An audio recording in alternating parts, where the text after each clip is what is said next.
Do, do, do, do, do, do, do, do, do, do, do, do, do, do.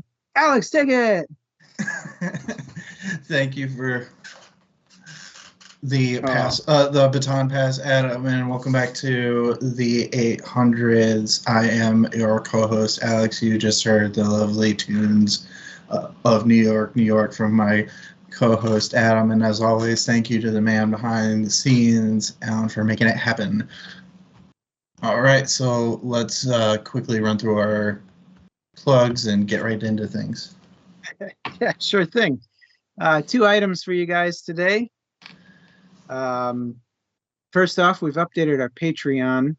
So if you'd like to support us and check out all the things we do, we now have a free tier. The free tier lets you vote on what book we do next. So now's a great time to join and get in on the book action. Also, if you joined us for our pre-show, you heard some music. That was Fearless First by Incompetech. Incompetech releases a ton of cool music, and you should check them out. Anything else you'd like to know about us, head over to dmstable.com and click around for some fantastic links and cool info about what we are and who we do. Wait, what? Holy cow. Who we are and what we do. Yeah, it's not my first day talking. Yeah, getting back into the swing of things. We apologize for the delays, but anywho, this month, supposed to be last month. Speaking of delays, we'll be discussing our belated Black History Month book, The City We Became by N.K. Jemisin. New York City is ready to come alive more than ever before, but it is not safe, for something haunts it. The heart of the city is its people, and yet a single person left to fend off the impending doom. Knocked out, it is now the turn of the five boroughs to manifest each in one person in order to find the heart of the city before the city they became is consumed. Nice. Consumed by the city of New York. All right, why don't you tell them how it works, Adam? Yeah, if this is your first time joining us today, first off, welcome to the show. We are a discussion show, and how that works is Alex or myself will propose a topic or question to discuss about the book. We'll give you guys a chance in chat to type up your response to that topic. While you're doing so, we'll talk about our own viewpoint on the topic in question. And once we're done chit-chatting, we'll take a look at chat, see what you guys have to say, and throw out any cool things that we see in chat. Also, at any point, if you have any sort of topic or question that you'd like to bring up, feel free to throw it in chat. We're always on the lookout for questions or topics to keep the conversation flowing. That's pretty much how we work. All right, and just as a quick reminder and disclaimer, this is a show for adults. We do cover adult themes and such. To that point, there is a bit of a trigger warning with this book for anybody who deals with who has any triggers regarding sexual assault or things of that nature. This might be a bit tough, so here's your first warning. Otherwise, I hope you join us. And in that, at DM's Table, we are trying to create a community that is fun, supportive of people's interests and hobbies, where they can feel like they can share them without any sort of judgment or reprisal. So in this, be nice or fuck off. Always got to throw it in there. Yup. Without further ado, let's jump right into the show. Alex, chat, what were your guys' first impressions of The City We Became? It was very clear that this book had a very specific prose to it, and it is one that very much resonates with New York City itself, at least as somebody who's been there, knows people who've lived there. I haven't lived there myself, but it does resonate with everything I know about it. So it kind of, in that way, very immediately put me into the setting, which I appreciated. But it was a bit confusing and convoluted a little bit early on. And I think it's kind of meant to be that way to evoke the kind of confusion that the characters are kind of feeling. But at the same time, there were times where I wanted the story to kind of get moving a little bit more. So it had a bit of a slow start, but I enjoyed the world building right from like the first couple sentences. Yeah. And the prose. How about you, Adam? Yeah, this book really struck a tone and was incredibly unique. I think we've been reading a lot of books that kind of carry the same tone recently, where it's just like the typical fantasy trope tone throughout the entire book, and this book was very much not that. It was it punches you right in the face from page one. Absolutely fantastic, very poetic writing. Mm-hmm. Really attention grabbing, really says, this is how I'm going to stand, and either like it or get the fuck out. And, Which is kind of the New York attitude. Liked it, Yeah. I liked it. It was refreshing. It was exciting. It made me want to keep reading. Yeah. It looks like V.S. Drake also loved the concept and style, loved the rhythm. It was quite raw, and he also agrees with you about it being very New York. Yeah, I really like that term rhythm. There's a cadence to the way that things are written that is, while poetic, as you mentioned, it is also very prosaic of New York itself, because those are two, diametrically opposed concepts in literature, at the very least, to my understanding. But there is something about New York just kind of having a bit of poetry to it, and you see that in the characters, and we'll talk more about that, obviously, but it was interesting how much that could be a part of the world building itself early on, which is really what drove me forward, even in those parts where I felt like, come on, get going, I want to get to what's going to happen. Yeah. So, if this was like, if you didn't have this prose, it wouldn't, I think, have carried it as well. But because it did, I think that just speaks to the voice of the author, right? And how powerful that was in making this book work, which I appreciated right from the beginning. Yeah, I'd say, a lot of the books that I like are very plot-heavy, plot-centric books. A lot of my opinions about what makes a book great is having a great plot. This is not a new concept. We talk about it a lot.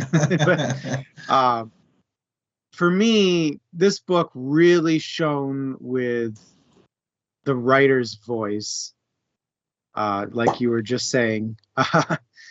And I think that was probably the strongest aspect of this book, was the writer's voice. It's not something we often see in popular literature these days. I was really happy to see it, and quite frankly, it makes me enjoy the book even despite things that I necessarily didn't like about the book. It still was an enjoyable experience because the author took the time to show their voice. With that, what did you think this book's strongest feature was, and why was it voice? And why was it voice? Yeah. Well, I think that overall the world building of this was the greatest strength, and the voice was part of what lent itself to that. This they call it on the cover a fantasy novel, but this felt like so much more than that. It felt real enough to be a bit of sci-fi and also to almost be nonfiction in some respects because of the way that you just like feel like you're in the city. It resonates more with me since I've been there, but the thing is I tried to see it as somebody who hadn't been to the city before as well, and I feel like you could come from anywhere and very much immerse yourself in this book without necessarily understanding the ins and outs of those dynamics. And I think that speaks a lot to the ability of this author to make it resonate both with the people who are familiar with the city and not, which is tough to do when you have such a well-established thing in the world, because everybody has their preconceived notions of what it is or what it's supposed to look like based on pictures, and it feels like you really get to know both the city and the more fantastical elements of the world pretty well in this. Reminded me a lot of the Deadly Education books that we read as well, in that the parts of it that connected to the real world, it felt fairly seamless between the parts that were real and that weren't. And that is an aspect of world building that we don't typically see in those like high fantasy sci-fi genres that we typically read, or that we read slightly more often on this show. Yeah.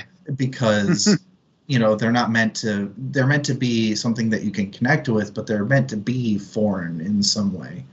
And this is meant to strike at the heart of everyday life, and I think it does that incredibly well.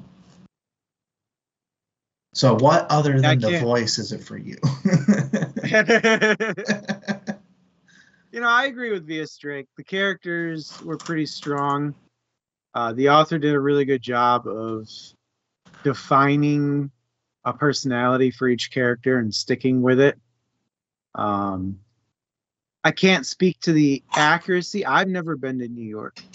I can't speak to the accuracy of the people representing the boroughs, whether or not their representation is true or fantasized. You know, that's maybe you could shed some light on that. I don't know how in depth your visits to New York have been, but I would actually like to make that like its own like separate topic, talking about like the characters and what we connected with. Then I'm unfortunately having a bit of trouble here with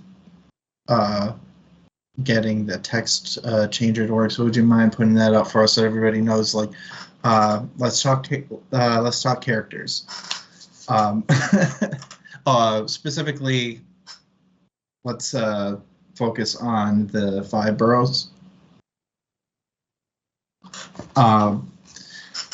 Based on my knowledge, which is granted fairly limited, considering the fact that I have only been there and I know most of what I know about New York through other people, I thought it was relatively fitting. The amount of history and culture and diversity in that city is astounding.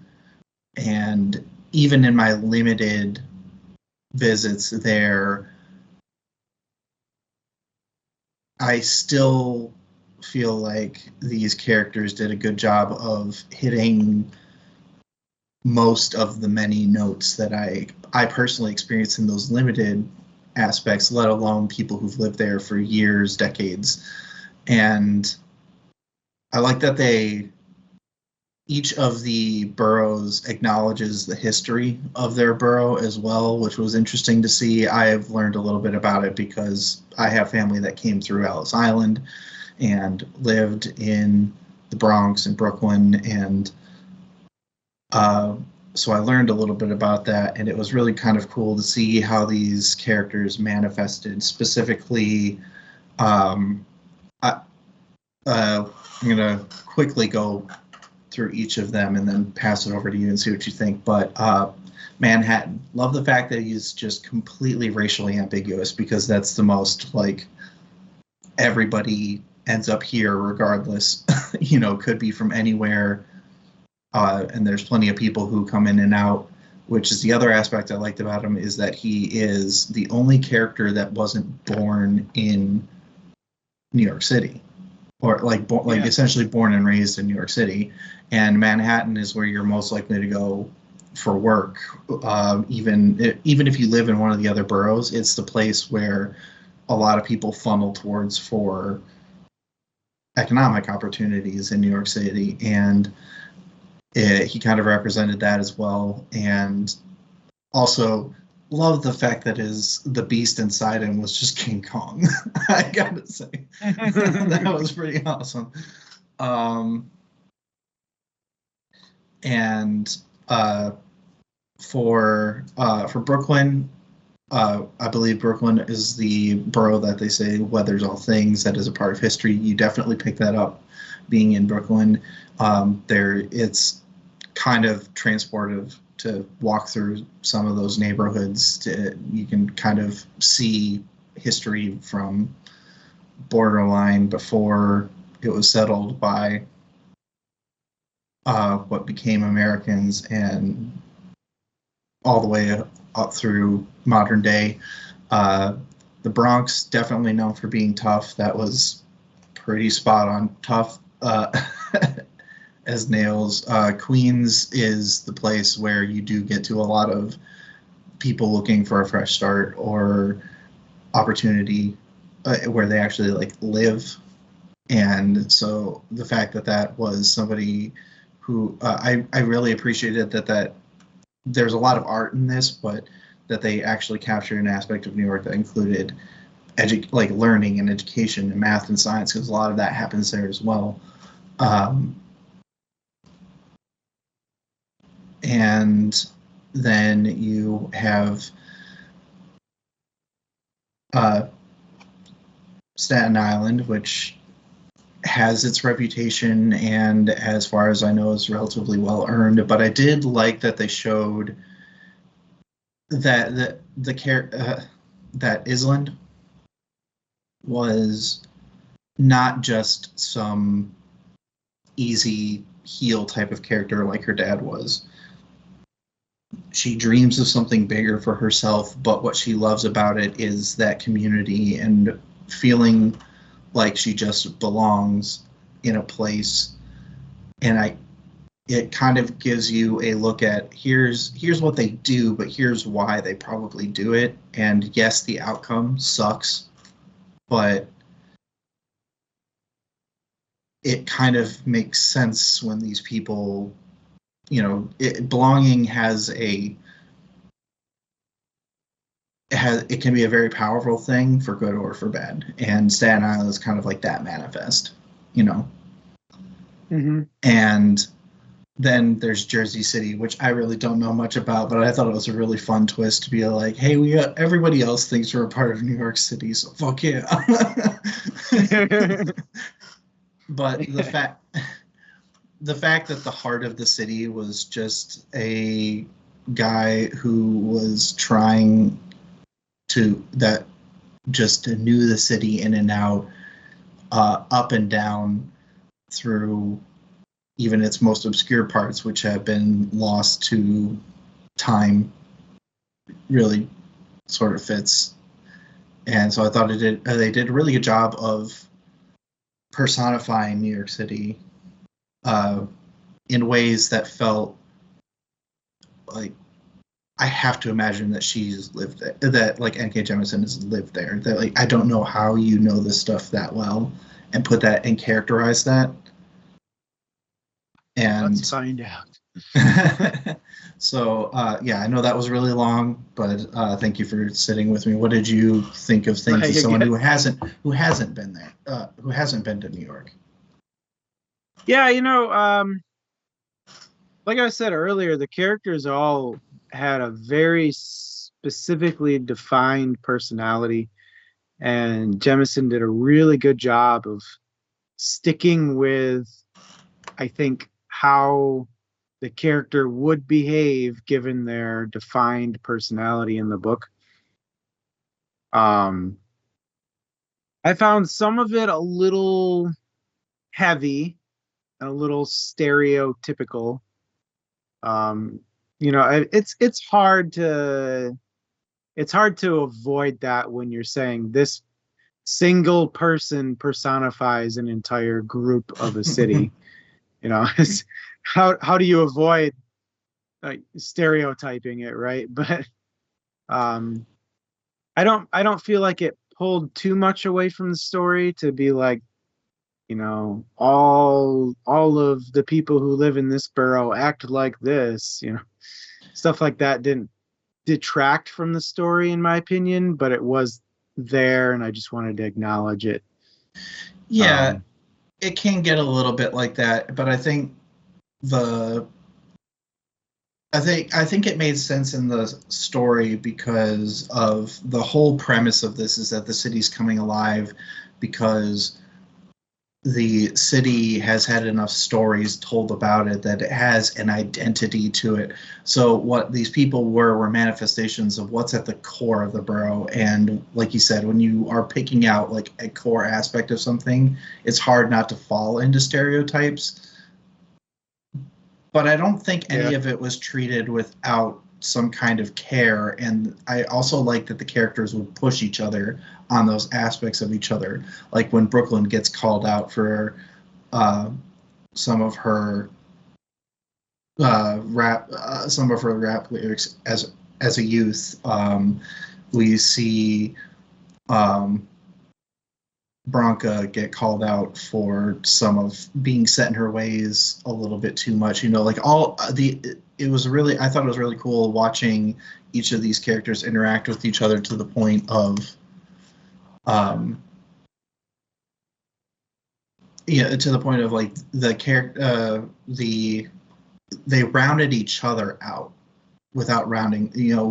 They became well-rounded characters through their interactions with each other, which I thought was an interesting way of doing it. But you're right, there were parts of it that are just a little bit like that feels a little on the nose, but kind of had to be. Side note, N.K. Jemisin is originally from Iowa, but did move to New York later in life. I don't know timing-wise if she wrote this book before or after her move. I would have to assume after, but it is her latest book out in 2020, so I would assume probably after. Yeah. Well, sorry,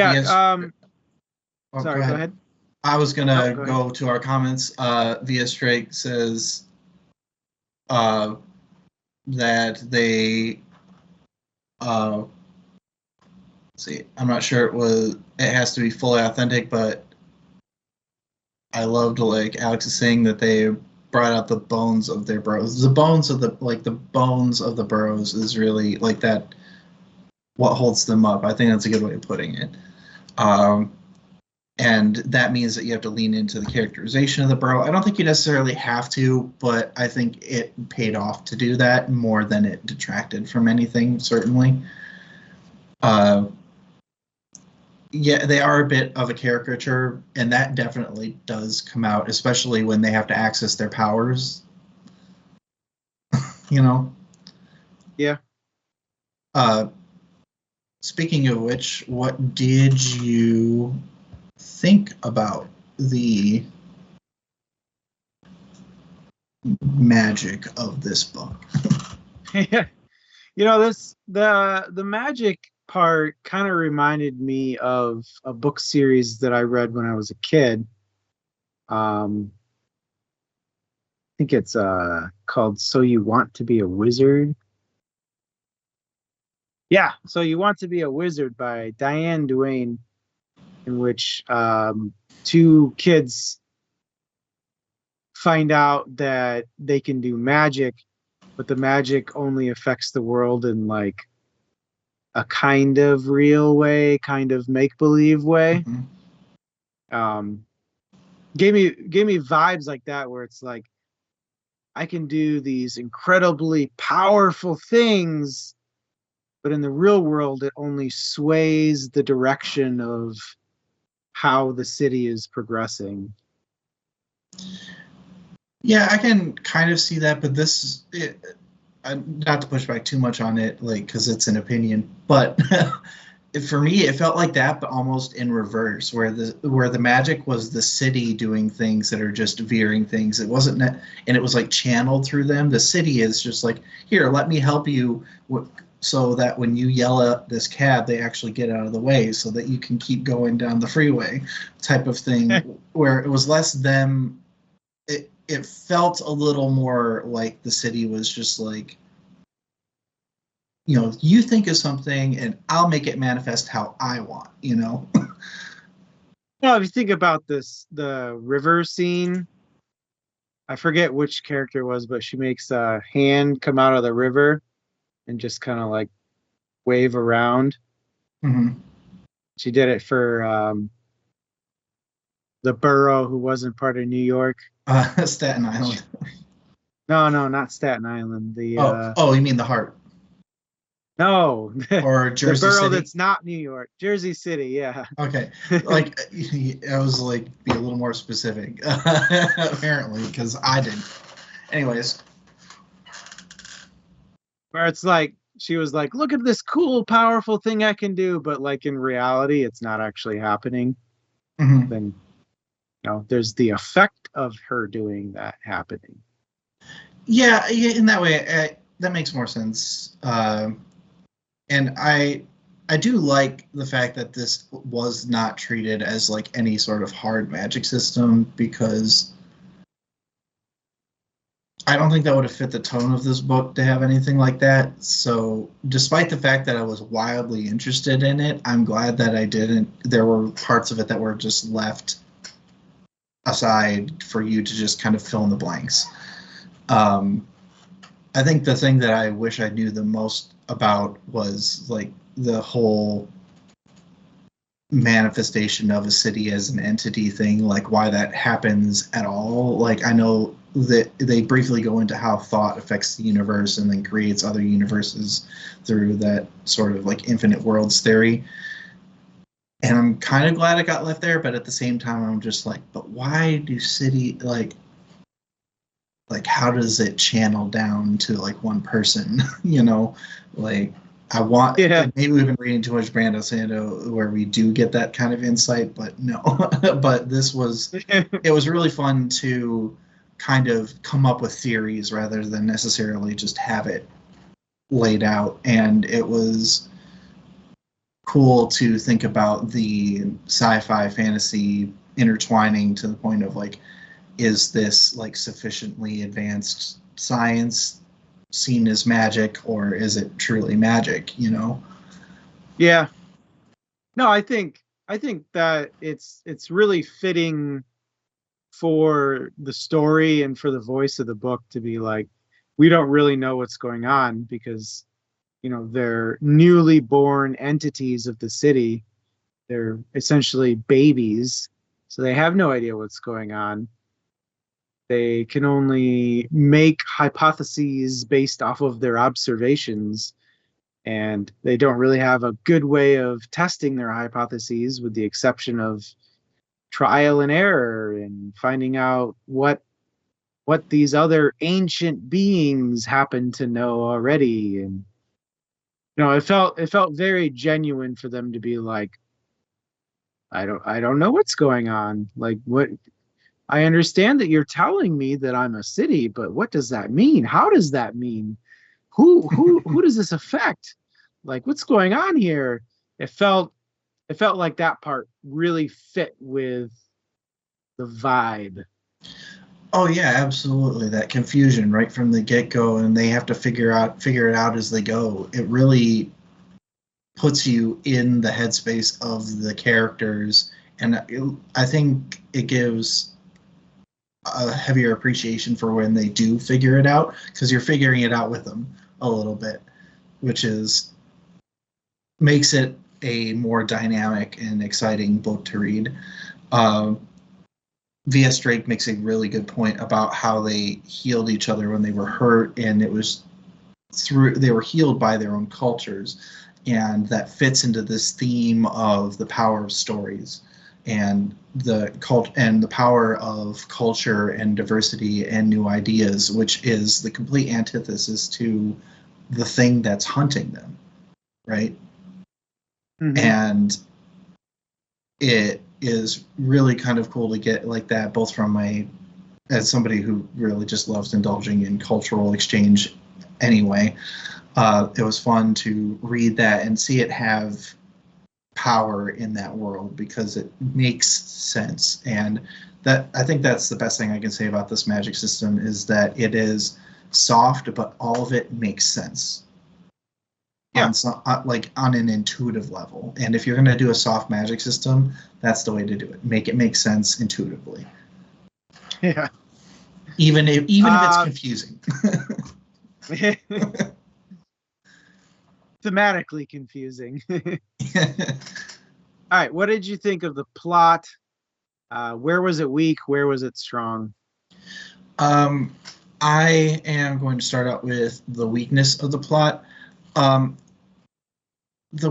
think that it was a bit weak in the the motive of the antagonist a little bit.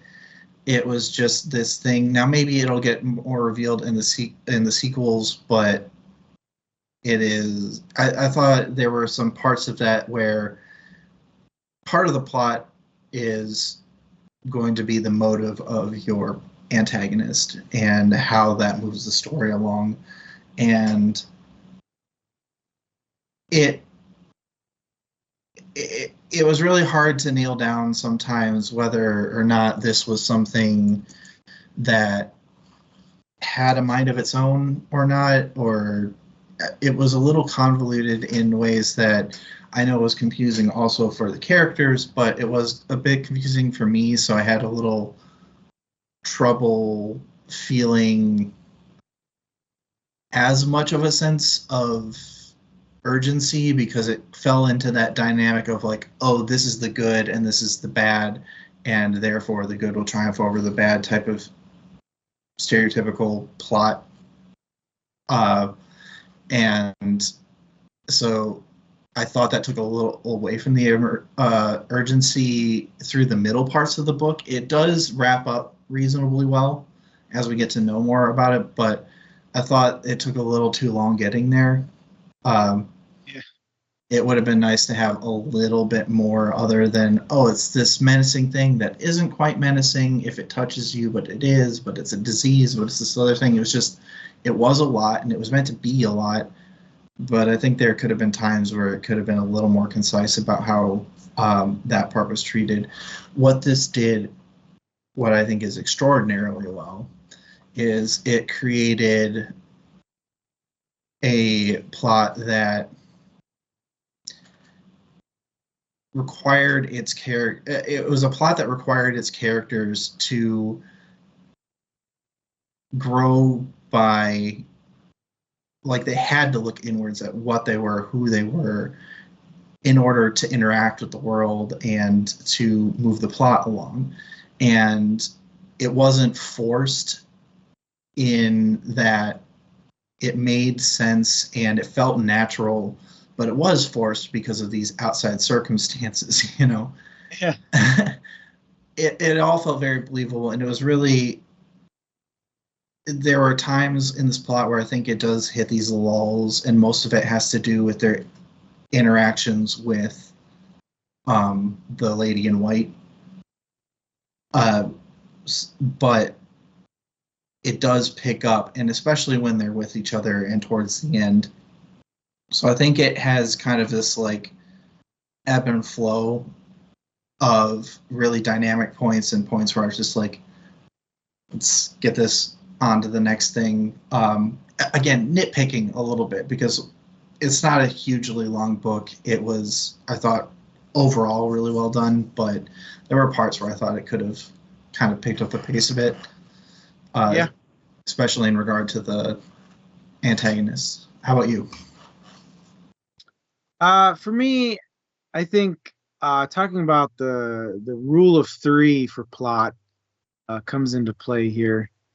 The rule of three being a baseline for a story is to have three sort of uh, sub objectives to the story.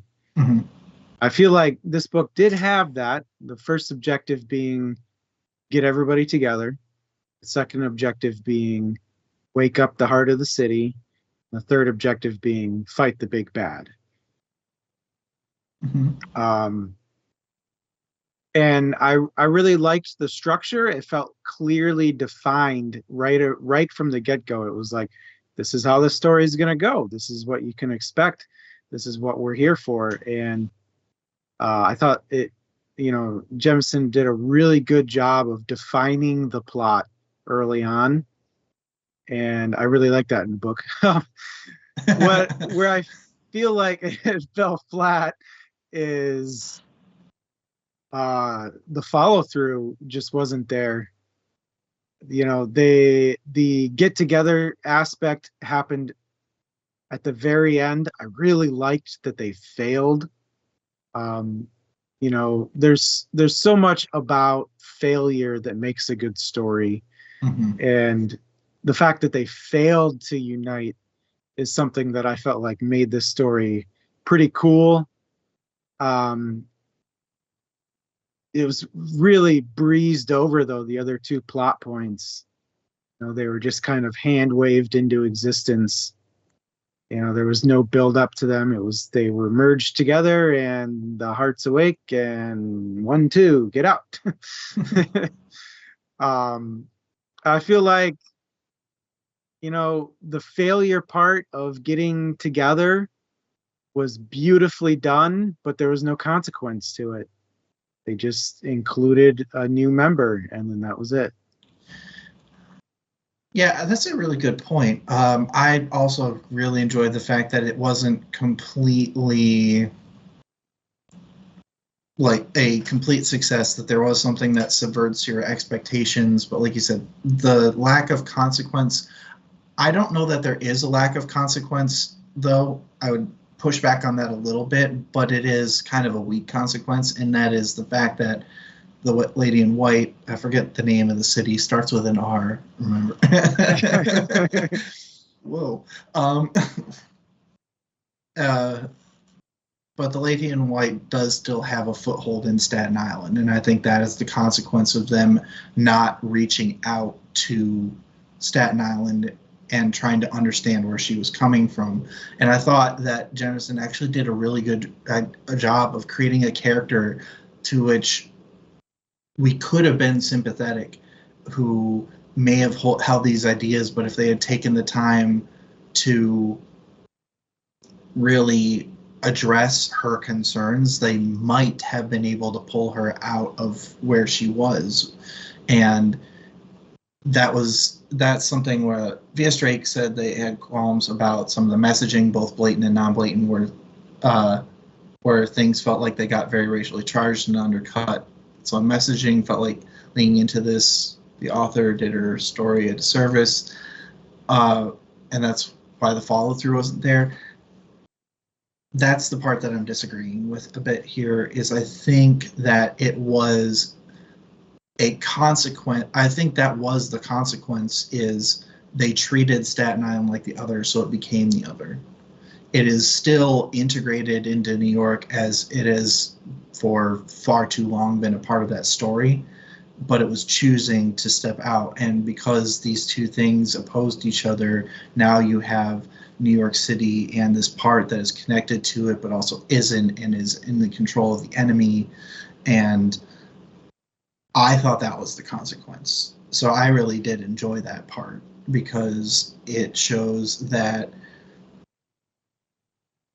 and it's part of the work of the character work and the plot that we know that Staten Island, maybe there was a chance. She wanted to be a part of the city. She disagreed with a lot of what her dad said, just didn't know any better, was basically paralyzed in fear. And because her fear wasn't addressed by anybody but the lady in white, even if it was manipulatively so, that's how it wound up. Understandable via straight to think that it was a soft consequence for it, because it kind of is. I'm really hoping, seems unlikely considering this is from 2020, but it would have been cool to have like a sequel to this, but who knows, maybe someday. No, I mean, it's a book. There could definitely, I mean, we have no idea, but there could definitely be a sequel still. 5 years is not a too long stretch for a sequel. I'd say. Throwing shade. Rothfuss, if you're watching, I love you. Yeah, excellent writers, but yeah, that whole fall off it. Oh man. All right, we got time for, I think, one more topic if you've got something. I would like to talk about, to the extent that we can, as the definitely not diverse demographic, what did you think about the cultural themes in this book?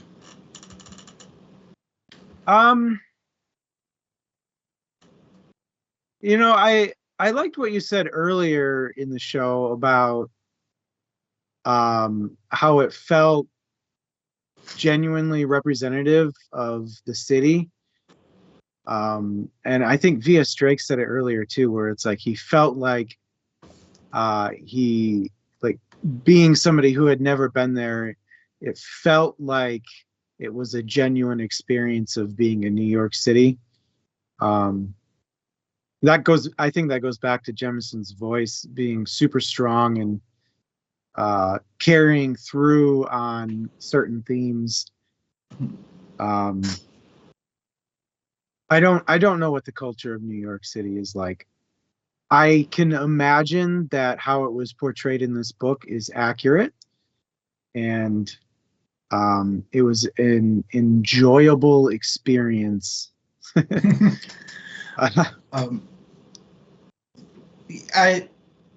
I'm glad that like the voice reaches people who don't like understand necessarily the dynamics, but I was also talking like more broadly cultural stuff as well. I'll give my example. I thought it was the cultural themes, particularly regarding things like race, gender, sexuality, were handled with a lot of grace for the most part. I particularly like the scenes where Bronca is dealing with those alt artistes or whatever the heck they're called, in that it shows what happens when people who are fighting to be represented and to create a safe space for people who have been marginalized come up against people who, despite being those that are systemically in power, are crying out as if they're the ones who are the ones being marginalized, and dealing with those and in a way that fits the theme of diversity is what gives us a diversity of ideas and of people and of perspectives is what gives us power. And that power is not necessarily to destroy those who push up against us, because that's the way of the attacking city. It is to make sure that those people understand what consequences their actions are having. So very satisfying little mini climax when those guys got arrested.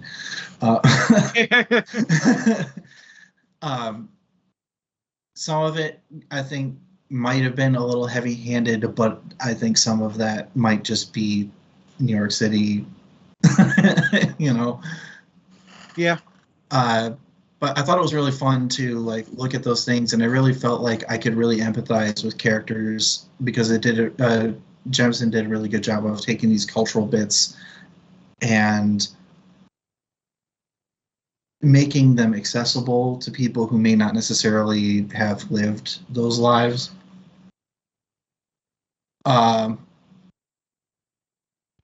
And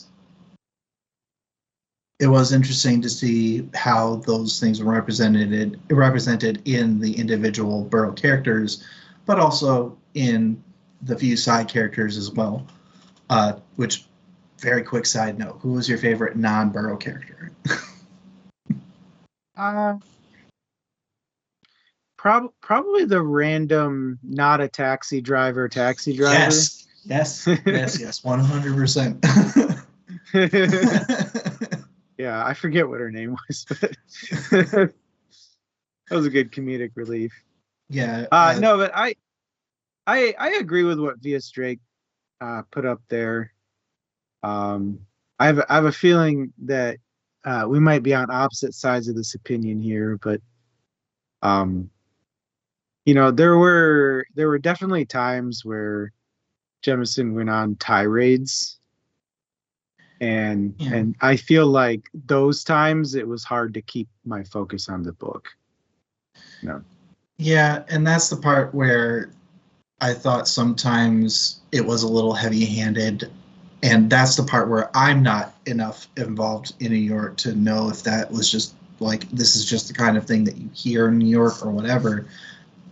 But those are the times where I was just like, I see your point. Glad you put it out there. Now can we move on? But then it just kind of kept going with it a little bit more than, I don't think it's even a comfort thing, but like you said, it just kind of takes you out of the book a little bit. And I don't necessarily hate that in a book, but the timing of it wasn't always conducive to the story. And, they do it in times where it's just like, oh, you're going to take the time to have this tirade at one of the more tense moments in the book. There's a little bit of that where it's just like, it felt like, a little bit too long is probably, it's not that it shouldn't have been there, just a little bit too long. Yeah.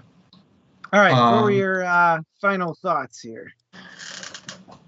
Well, first of all, thank you, V.S. Drake, for letting us know that there is a sequel. So I'm definitely going to be reading that, which I think speaks to my final thoughts point of this.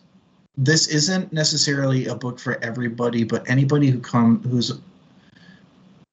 can come at it with even a remotely open mind, I think will love this book. There is a lot of excellent plot, tremendous world building. There are parts that you connect with, parts that you won't, but I think that this was, I expected this to be a really good book, but I think I was pleasantly surprised at how good this book was overall. Like I said, a couple little pacing issues here and there, but overall, this book has a voice, and that voice is fucking New York City, man. Yeah, my take on this book, it was an enjoyable read, I'd say. I don't think I'll come back to it, and I probably won't pick up the sequel. The ending for me just kind of fell flat. The beginning had so much potential, and I loved the voice throughout the entire book. But to me, the story, like, Jemisin built something that I feel like she just couldn't stand on in the end. And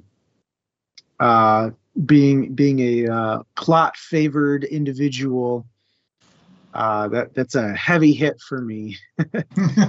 I still think it was an enjoyable experience, and I'm definitely glad I read it, and I definitely think other people should read it too. Just be prepared for tirades and Yeah, and that's the part that may or may not be for everybody, but I think at the very least this does I think it creates an accessible way of people who might not have as much perspective on this might be able to learn a thing or two, but at the same time, I understand based on what V.S. Drake said that sometimes it can be more than some people are willing to handle, or there are parts that feel, I can understand where you can feel like there might be a little bit of hypocrisy might be a strong word, but V.S. Drake mentions that some of the characters talk about like token racial representation, but then some of the characters in particular seems like he's trying to say that Staten Island is the particular token representation, and how that token representation is treated as a cast-off, and how that seems a little hypocritical. But again, it's hard to tell fully for me how much of that is just, was this meant to be set up for the next thing where they do address it, in which case, I'll probably let you know next time. But V.S. Drake thinks that this was a good book until the last third, but can appreciate the book just like Adam did. I liked it all the way through. It felt a little more ebby and flowy, but I can see the point. But, well, I'm going to hold off my complete judgment on that until I read the sequel. All right. There is a great bones here. Yes. Good bones in the book. All right. Let's talk next time. Next book's on the chopping block. For March 29, Catch 22 by Joseph Heller, a classic. And then after that, April 26, Fourth Wing by Rebecca Yaros. A popular modern book today. I've seen a lot of book talk about Fourth Wing, so... All right, looking forward to those. And coming up after that, we are going to be having our May the 4th Be With You sci-fi extravaganza. That's right. So we'll have that vote up for you. And remember, anybody can vote as long as you join our Patreon at the free level. So come tell us what to do. Tell us what to read. Any quick moments for side pieces for you? Oh yeah. I finally picked up the book series my wife has been trying to get me to read. The Assassin's Blade books. I think that's Throne of Glass books. I don't know what it's called. Hang on, let me look at it. It's considered the Throne of Glass book series. Yeah. I read the first 5 installments of that.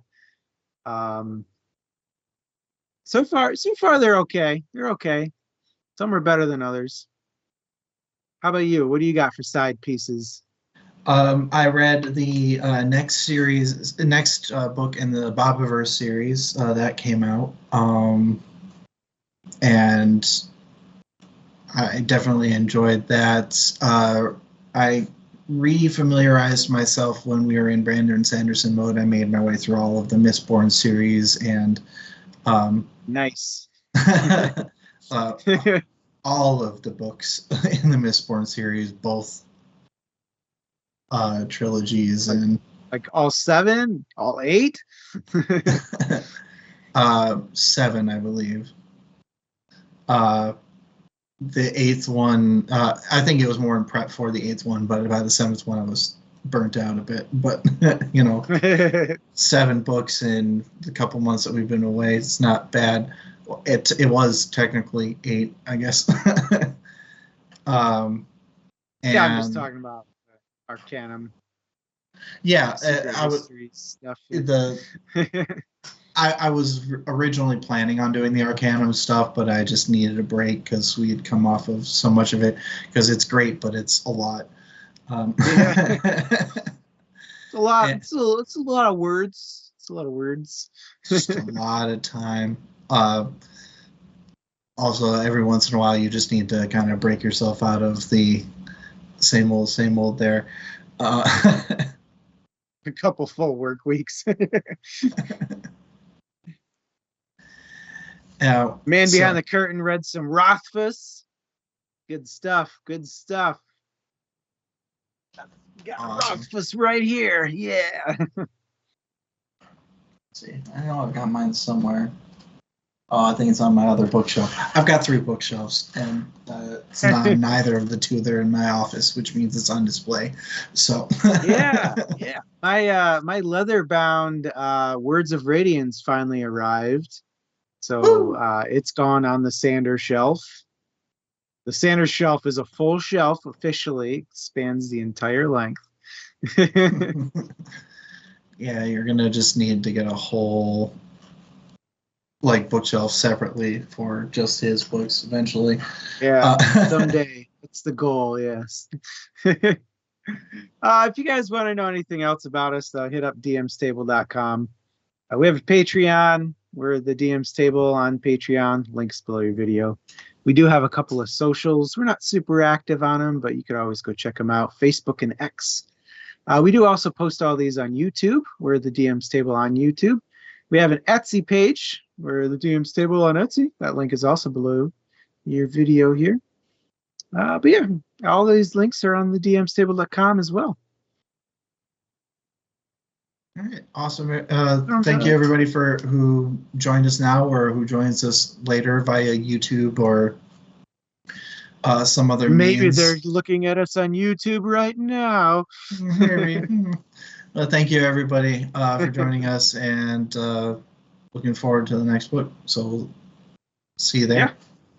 Thank you guys. I hope you enjoyed our talk, and you want to see our faces some more. I hope to see you guys in the chat. All right. See you next book. Bye. Bye.